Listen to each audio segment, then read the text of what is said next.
안녕하세요. 명품야담입니다. 이야기 시작 전에 구독과 좋아요 부탁드립니다. 옛날 옛적 대대로 문장과 재주가 뛰어난 높은 벼슬을 지내며 명성이 자자한 어느 가문이 있었습니다.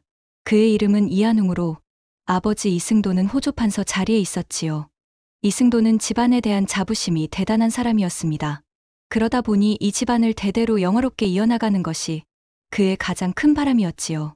한웅은 그런 아버지 밑에서 장남으로 태어나 자라왔으니 온 집안의 기대를 받고 자랐습니다. 외모도 준수하고 성품도 온순하니 그 기대는 정말 대단했지요. 이 아이는 참으로 우리 가문을 이어갈 인재로구나. 분명 집안의 큰 기둥이 될 것이야. 그런데 기대가 크면 실망도 큰 법이 아니겠습니까? 한웅이 말을 배우고 글을 배울 나이가 되면서 이승도의 기대는 조금씩 흔들리기 시작했습니다. 이승도는 한웅에게 천자문을 주며 하늘천, 땅지부터 가르치기 시작했는데 한웅은 좀처럼 진도가 나가지 않았습니다. 이상하다. 이렇게 총명해 보이는 아이가. 이승도는 그래도 실망하려 하지 않았습니다. 그래, 내가 너무 어린 아이에게 성급했나 보다. 천재는 아니더라도 조금 더 크면 나아지겠지. 그렇게 몇 년을 기다렸지만 상황은 달라지지 않았습니다. 한웅의 나이가 15이 되어서도 천자문을 제대로 떼지 못했던 것이지요. 이승도는 점점 조급해졌습니다. 이놈아, 도대체 몇 번을 더 가르쳐야 알아들을 수 있느냐? 하지만 아무리 가르쳐도 한웅은 좀처럼 글을 익히지 못했습니다. 그렇게 한 달이 가고 두 달이 가고 한 해가 가고 두 해가 가서 한웅의 나이가 어언 20이 되었습니다. 이승도는 한숨을 쉬며 탄식했습니다. 아이고, 나이 20이 되어서도 저 모양이니. 대대로 여러 재상을 배출한 가문의 명성이 저 아이 때문에 땅에 떨어지게 생겼구나. 이승도는 한웅을 볼 때마다 속이 터지고 머리가 아팠습니다. 하지만 그래도 자식을 포기할 수는 없는 노릇이었지요. 저 아이를 집에서 멀리 보내는 편이 낫겠다. 다행히 집안에는 둘째 아들 한민이 있었습니다. 생긴 것은 형만 못해도 총기는 있으니 이승도는 차라리 둘째 아들에게 기대를 걸기로 마음먹었습니다. 때마침 이승도의 사촌 동생 이창수가 전주의 관리로 부임한다는 소식이 전해왔습니다. 이승도는 그 소식에 반가워하며 이창수를 불러들였습니다. 창수야, 그렇지 않아도 자네를 만나고 싶었네. 내가 자네에게 부탁이 있어서 말일세. 무슨 부탁이신지요, 형님? 한웅이 말일세. 그 녀석을 좀 자네가 데려가 주게. 데려가서 그곳에서 거처를 마련해주고 다른 환경에서 살아보게 해주게. 형님, 그게 무슨 말씀이십니까? 이승도는 그간의 일들을 하나하나 창수에게 털어놓았습니다. 하지만 예로부터 아무리 잘 나가는 집안이라 할지라도 공부 못하는 자식이 어디 한둘이었겠습니까? 그렇다고 자식을 멀리 보내다니요. 창수가 걱정스럽게 말하자 이승도가 답했습니다. 한웅이 비록 공부는 부족하지만 사람됨이 바르니 새로운 환경에서 다른 길을 찾을 수도 있지 않겠나? 결국 창수는 형의 부탁을 들어주기로 했습니다. 이승도가 아들 한웅을 불렀습니다. 한웅아, 이제부터 너는 삼촌을 따라 전주로 가서 살아보거라. 새로운 환경에서 내 길을 찾아보는 것이 좋겠다. 한웅은 말없이 눈물만 뚝뚝 흘리며 삼촌 이창수를 따라 나섰습니다. 한웅을 데리고 전주로 내려간 창수는 한웅에게 거처를 마련해주고 틈나는 대로 찾아가서 그를 가르쳐 보았습니다. 겉모습이 이렇게 멀쩡한데 공부를 못한다는 것이 말이 안 된다. 창수는 그렇게 생각하며 한웅을 가르쳐 보았습니다. 그런데 역시나였습니다. 석 달 동안 가진 방법을 다 동원해 한웅에게 글을 가르쳐 보았지만 하늘천, 땅지 단 두 글자도 제대로 익히지 못하는 것이었습니다. 아, 과연 그렇구나. 형님이 속상해하실 만도 하다. 결국 창수도 한웅을 가르치는 것을 포기하고 말았습니다. 그리고 얼마 후 전주 읍내에 사는 박유정이라는 사람에게 결혼할 나이가 된 딸이 있다는 것을 알게 되었지요. 박유정은 벼슬은 낮았지만 전주 일대에서는 알아주는 부자였습니다. 창수는 한웅을 그 집에 장가 보낸다면 자신도 한웅 문제에서 벗어날 수 있다는 생각이 들었습니다. 창수가 박유정을 불러 뜻을 물어보았습니다. 댁에서 어느 집 자제와 혼인을 맺으려 하시는지요? 바로 한양에서 판서를 지내시는 우리 집안 형님의 큰아들입니다. 박유정은 그 말을 듣고 자기 귀를 의심할 수밖에 없었습니다. 대대로 명문가라 전국의 양반들이 우러러보는 집안에서 이런 시골 양반에게 혼담을 보내시다니. 혹시 무슨 특별한 사정이라도 있는 것입니까? 박유정이 의심스럽게 묻자 창수는 한웅을 불러다 박유정 앞에 앉혔습니다. 한웅은 큰 키에 준수한 얼굴이었습니다. 참으로 한양 명문가의 자제다운 풍모였지요. 박유정은 마음속으로 탐복하면서도 한편으로는 의심이 더욱 깊어졌습니다. 창수는 끝까지 숨기다가는 일이 잘 안 되겠다 싶어서 한웅이 전주까지 내려온 사정을 솔직히 설명해 주었습니다. 그제야 박유정은 이해가 되었습니다. 박유정은 혼인을 허락했고 서둘러 날짜를 잡아 혼례를 치렀습니다. 얼마 후 창수는 한양으로 돌아가게 되었습니다. 한양에 간 창수는 이승도를 찾아가 한웅의 소식을 전해주었지요. 이승도는 아들이 장가까지 들었다니 그곳에 정착해서 돌아오지 않을 거라 여기고 안도했습니다. 그런데 한웅은 장가를 들어서도 바깥에는 나가지 않고 늘 방에 틀어박혀 있었습니다. 한웅의 신부가 조심스럽게 물었습니다. 하루 종일 방에만 계시니 답답하지 않으세요? 공부라도 하시면서 부모님께 안부 편지라도 드리는 것이 어떨까요? 한웅은 이마를 찌푸리고 대답했습니다. 어려서부터 아버지는 저에게 글을 가르치셨지만 20살이 되도록 하늘천, 땅지 두 글자도 제대로 익히지 못했습니다. 아버지는 저를 집안 망칠 자식이라 여기시고 이곳으로 보내신 것입니다. 한웅은 깊은 한숨을 쉬었습니다. 글을 배우기는커녕 공부라는 말만 들어도 머리가 아픕니다. 제발 이제부터 제 앞에서 공부 이야기는 하지 말아주세요. 신부는 한숨을 쉬고 물러섰습니다. 장인 박유정도 그런 사정을 잘 알기에 처음부터 한웅에게 공부를 강요할 생각을 하지 않았습니다. 하지만 신부는 그런 신랑을 가만히 보고 있을 수만은 없었습니다. 제 아버지와 오빠들이 모두 학문을 좋아하시니 사랑방에 나가서 글이라도 배워보시면 어떨까요? 그러자 한웅이 화를 냈습니다. 공부 이야기만 들어도 머리가 아프다고 하지 않았습니까? 다시는 그런 말 하지 마시오. 한웅은 머리를 싸매고 누워버렸습니다. 신부는 어쩔 도리가 없었습니다. 신랑이 마음의 상처만 깊어지는 것 같아서 다음부터는 공부 이야기를 하지 않았지요. 그런데 신부는 본래 공부를 잘하는 여자였습니다. 어떤 책이든 모르는 것이 없을 뿐더러 성격이 착하고 지혜로웠습니다. 어느 날 한웅의 신부는 생각했습니다. 분명히 다른 방법이 있을 거야. 한번 시험해보자. 하루 종일 말할 사람도 없으니 어떻게 하세요? 저와 함께 옛날 이야기라도 할까요? 그러죠. 저도 이야기라면 어려서부터 좋아했습니다. 한웅의 신부는 중국과 우리나라의 역사를 재미있는 이야기로 풀어서 한웅에게 들려주었습니다. 그랬더니 한웅이 귀를 기울여 듣고는 매우 재미있어 하는 것이 아니겠습니까? 이런 이야기도 한번 들으면 잊어버리기 쉬워요.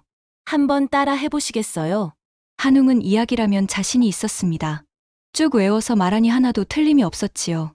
한웅의 신부는 속으로 무척 놀랐습니다. 어떻게 한번 듣고 이렇게 다 외울 수 있는지. 분명 뛰어난 기억력이 있는데 방법이 잘못되어 공부를 못한 게 틀림없어. 그날 이후로 한웅의 신부는 날마다 한웅에게 이야기를 해주고 그것을 외우게 했습니다. 처음에는 그냥 이야기였지만 나중에는 어려운 책도 쉽게 풀어서 이야기하듯이 말해주었더니 그 또한 하나도 틀리지 않고 외우는 것이었습니다. 어느 날 한웅이 신부에게 물었습니다. 여보, 우리가 외운 이야기들이 모두 무엇입니까? 그게 다름이 아니라 모두 학문입니다. 한웅이 깜짝 놀라서 눈을 크게 떴습니다. 아니, 그게 정말 공부란 말입니까? 공부가 그토록 재미있는 것인데 저는 왜 공부라면 머리가 아픈 것입니까? 학문이란 본래 재미있는 것이에요. 공부라고 생각하니까 어려운 것이지 이야기로 생각하면 쉬운 거랍니다. 그렇다면 저도 이제부터 다시 학문을 배워보겠습니다. 그리하여 그날부터 한웅의 신부는 책을 펴놓고 이전에 한 이야기가 책에서 어느 부분인지 짚어가면서 가르쳐 주었습니다. 한웅은 하루아침에 학문의 재미를 알게 되었습니다. 밤이든 낮이든 날마다 책을 읽어댔지요. 한웅의 신부는 한웅에게 붓과 종이를 주며 글을 쓰는 방법까지 가르쳤습니다. 그렇게 한웅이 정신을 차려서 글 읽고 쓰는 것에 심취하다 보니 어느덧 한웅은 사서삼경을 다 익혔습니다. 한웅의 신부는 생각했습니다. 이제는 밖에도 나가서 사람들과 어울리게 해야겠구나. 공자님 말씀에 덕이 있는 사람은 외롭지 않고 반드시 벗이 있다고 하지 않았나요? 벌써 몇 년째 다른 사람들과 어울리지 않으셨으니 이제부터라도 사랑방에 나가서 사람들과 어울려보면 어떨까요? 그 말에 한웅도 조금씩 자신감이 들었습니다. 한웅이 사랑방에 나가 장인에게 인사를 드렸습니다. 장인은 사위가 변한 것을 전혀 모르고 있다가 한웅이 먼저 나와 인사하니 놀라고 반가웠습니다. 처남들도 어리둥절해서 말했습니다. 오늘 밤 웬일입니까? 형님이 사랑방에 나오시다니. 이곳에서 여러분이 학문을 논한다는 말을 듣고 저도 한번 참여해볼까 싶어 나왔습니다. 장인과 처남들이 모두 웃었습니다. 처음 듣는 말이군요. 어쨌든 함께하니 반갑고 좋습니다. 시험 삼아 한번 해보시죠. 장인이 시 짓기 제목을 내놓았습니다. 그러자 한웅이 붓을 들어 한편의 훌륭한 문장을 지어 보여주었습니다. 사랑방의 모임 모두가 크게 놀라지 않을 수 없었습니다. 이건 정말 대단한 문장 솜씨로다. 도대체 이게 어찌된 일입니까? 장인이 놀라 묻자 한웅은 그동안 부인에게 학문을 배운 이야기를 해주었습니다. 그날 이후로 한웅이 장인은 한웅이 더 발전할 수 있도록 물심양면으로 도왔습니다. 비로소 한웅이 비범한 인물임을 깨달았기 때문이지요. 이로부터 한웅은 나날이 발전해서 전주 주변에서는 감히 따라올 사람이 없을 정도가 되었습니다. 그 즈음 한양에서 왕자가 탄생하자 나라에서는 이를 축하하기 위해 특별 과거 시험을 치르기로 했습니다. 한웅의 장인은 그 소식을 듣자마자 한웅에게 말했습니다. 애초에 공부를 하지 않았다면 모르지만 그동안 이렇게 열심히 학문을 익혔으니 시골에만 묻혀 있지 말고 나가서 뜻을 펴보는 것이 어떻겠나? 자네 아버님이 이곳으로 자네를 보내신 것도 학문 때문이 아닌가? 이제 한양에 가서 떳떳이 실력을 보일 수도 있지 않겠나? 한웅은 한숨을 쉬며 대답했습니다. 저 또한 답답하게 여기서만 있고 싶지 않습니다. 하지만 아버지께서는 제가 한양에 올라오는 것을 좋아하지 않으실 텐데. 어려우면 돌아가는 길도 있는 법 아닌가? 먼저 과거에 합격하고 나면 떳떳이 자네 아버님 앞에 설 수 있지 않겠나? 한웅은 장인의 말이 옳다고 생각했습니다. 곧바로 길 떠날 채비를 하여 천리 먼 길을 말 한 마리에 의지하여 터덜터덜 한양으로 올라갔습니다. 그런데 막상 한양에 도착하니 한웅은 아버지가 어떻게 반응할지 두려워서 집으로 가지도 못하고 그렇다고 객관에서 머물자니 마음이 서러웠습니다. 그러다가 마침 자기를 키워준 유모의 집이 생각났습니다. 말을 몰아 옛 유모의 집을 찾은 한웅은 문 밖에서 유모를 불렀습니다. 유모는 한웅을 보더니 문 밖으로 뛰쳐나와 반갑게 맞아들였습니다. 아이고, 저희 도련님. 이렇게 뵙게 되리라고 꿈에도 생각 못했어요.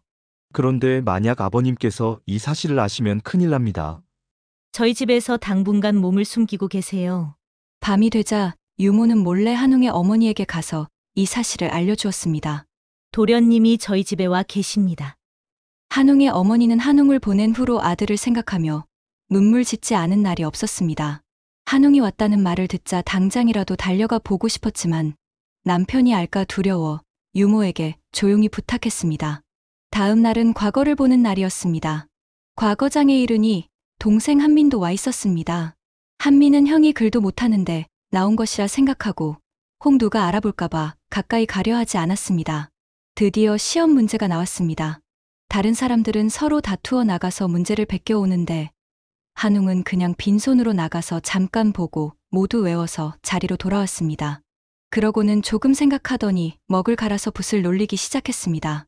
한웅은 자기가 쓴 글을 한번 읽어보고 가장 먼저 제출했습니다. 떨어진 곳에서 그 모습을 본 한미는 속으로 생각했습니다.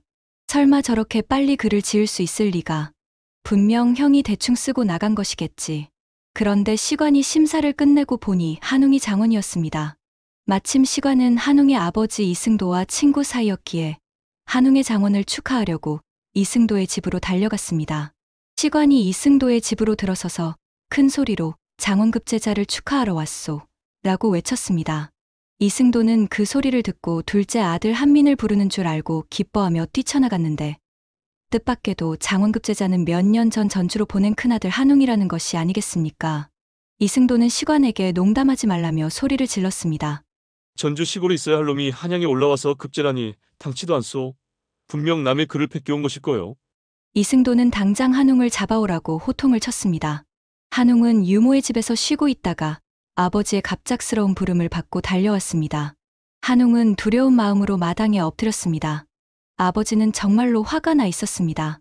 내가 다시는 한양에 얼굴을 내밀지 말라 했거늘 이렇게 뻔뻔하게 나타났느냐? 이를 본 시관이 이승도를 말렸습니다. 자네 지금 무슨 짓인가?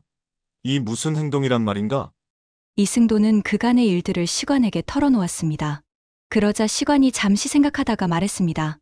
제 실력인지 남의 글을 베꼈는지는 시험해보면 알 것 아닌가? 이승도는 코웃음을 치며 말했습니다. 당치 않은 소리 하지 말게. 나이 20살이 되도록 천자문 두 글자도 모르던 놈일세. 언제 공부를 해서 장원급제한단 말인가? 그러자 시관이 한웅 앞으로 다가갔습니다. 여보게, 이번 과거의 문제를 기억하는가? 한웅은 겨우 고개를 들고 틀림없이 문제를 외웠습니다. 이승도는 방에서 그 소리를 들었습니다. 천자문까지도 모르던 한웅이 그 긴 문제를 줄줄 외우는 것이 아니겠습니까? 몹시 이상스러웠습니다. 시관이 다시 물었습니다. 이번에 자네가 지은 글을 기억할 수 있겠는가? 한웅은 또 자기가 지은 글을 줄줄 외웠습니다. 이승도는 가만히 방 안에서 그 소리를 듣고 있었습니다. 천자문도 모르던 한웅이 참으로 훌륭한 명문장을 술술 말하는 것이 아니겠습니까? 그러자 방에 누워있던 이승도가 자리를 박차고 나왔습니다. 이게 꿈이냐 생시냐? 내가 이런 문장가가 되어 돌아오다니. 이승도는 체면을 차릴 틈도 없이 한웅의 손을 덥석 잡았습니다. 조금 전까지 호통을 치던 아버지가 아니었습니다. 몇 년 전 아들을 전주로 내보내던 그 아버지는 더욱 아니었습니다. 몇 년 동안 등잔불 밑에서 글 읽는 마음이 오죽했겠느냐. 골치 아픈 내 병이 내 글 읽는 소리에 나았구나. 고맙다 아들아. 대체 내가 가르치지 못한 것을 누가 해냈다는 말이냐? 한웅은 그간 있었던 일을 자세히 말씀드렸습니다. 이승도는 손뼉을 치고 기뻐하며 말했습니다. 하인들아, 얼른 가마를 준비하라. 어서 가서 전주 며느리를 모셔오너라. 그렇게 어리석다고 여겨졌던 아들은 현명한 아내를 만나 훌륭한 사람이 되어 돌아왔습니다.